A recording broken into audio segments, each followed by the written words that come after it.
පැහැදිලි කරා මොනක්ස් සයිට් එකේ කොහොමද නිවැරදිව රෙජිස්ටර් වෙන්නේ කියලා. ඉතින් ඊට පස්සේ ඔයගොල්ලෝ තියෙනවා මේකේ KYC කරන පැත්ත. ඉතින් අපි ඉස්සෙල්ලාම කරන්න ඕන මේ වම් පැත්තේ එරිකා දුන්නු ටච් කරලා පස්සේ යට තියෙනවා KYC එක. ඉතින් මම මේ වෙද්දී වෙරිෆිකේෂන් පැත්තෙන් ගත්තාම ප්‍රොෆයිල් වෙරිෆිකේෂන් එක දීලා ඉවරයි. ඊට පස්සේ ඒකේ අප්ඩේට් එක වෙලා දිනවා. ඊට පස්සේ ඔයගොල්ලෝ පුළුවන් යටින් පෙන්නවා your profile is not verified කියලා. ඉතින් අපිට පුළුවන් මෙතන verified now කියන තැන ක්ලික් කරාට පස්සේ කෙලින්ම යනවා KYC තියෙන ඕන short and sweet අතින් යන්න පුළුවන්. ඊට පස්සේ මම දැනට identity verification එක කරලා ඉවරයි. එතකොට දැන් මගේ තියෙන්නේ step 2 එක. ඒ කියන්නේ selfie verification එක. ඉතින් මම ටච් කරගන්න selfie verification එක කරගන්න.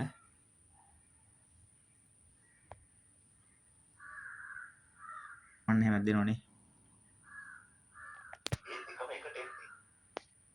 ඔව්.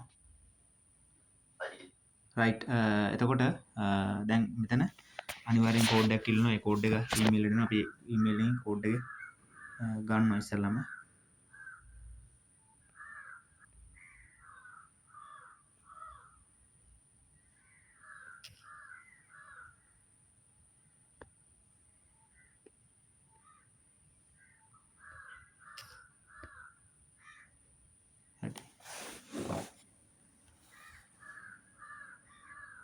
හරි අපි ඊට පස්සේ මෙතනින් කන්ටිනියු දෙනවා.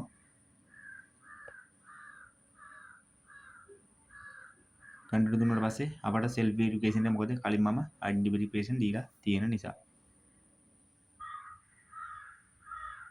ඊට පස්සේ අපි කියන්නේ self verification දුන්න පස්සේ මේ වගේ profile submit කියලා වටනවා. ඊට පස්සේ අපි අනිවාර්යයෙන්ම support එකට අපි email එකක් දානවා. මම email එක දාන්න කොහොමද කියලා ඔයගොල්ලෝට පෙන්නන්නම්. එතකොට ඔයගොල්ලෝ හරියාකාරව බලා ගන්න මේ email එක type කරගන්න තාලේ සහ email එක මොන වගේ තියෙන මේ වීඩියෝ එකෙන් බලා ගන්න පුළුවන්.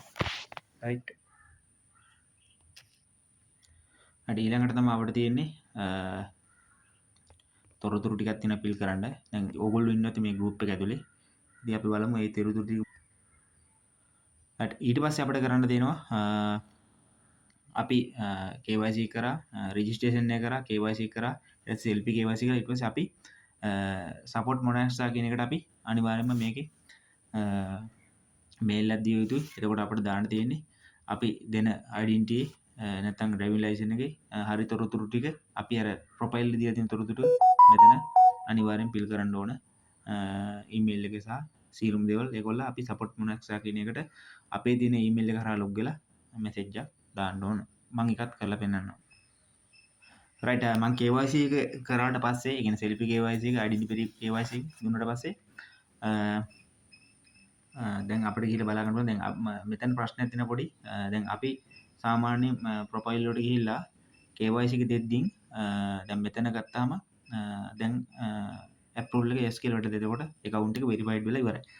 හැබැයි අපි සාමාන්‍යයෙන් තමන්ගේ ඒ කියන්නේ civil identity දැන් ලංකාවේ civil identity දෙනවා නම් ඒකේ අර මම ඉස්සලා පෙන්නුවා වගේ fill කරන්න ඕන තියෙන blank එක තියෙන ඒගොල්ලෝ අපි support එකට අනිවාර්යෙන් message එකක් දාලා යුතුයි. ඊට පස්සේ තමයි හරියට KYC වෙන්නේ. ඉතින් group එකේ තුන ඉන්න කට්ටියට මොන හරි ගැටලුවක් තිබ්බොත් අනිවාර්යෙන් කතා කරන්න. ඉතින් මේ වීඩියෝ එක අවසන් වෙනකන් දැකපුවම ඔයගොල්ලන්ට නිවැරදිව KYC කරලා ඊළඟ තොරතුරුට යන්න පුළුවන්.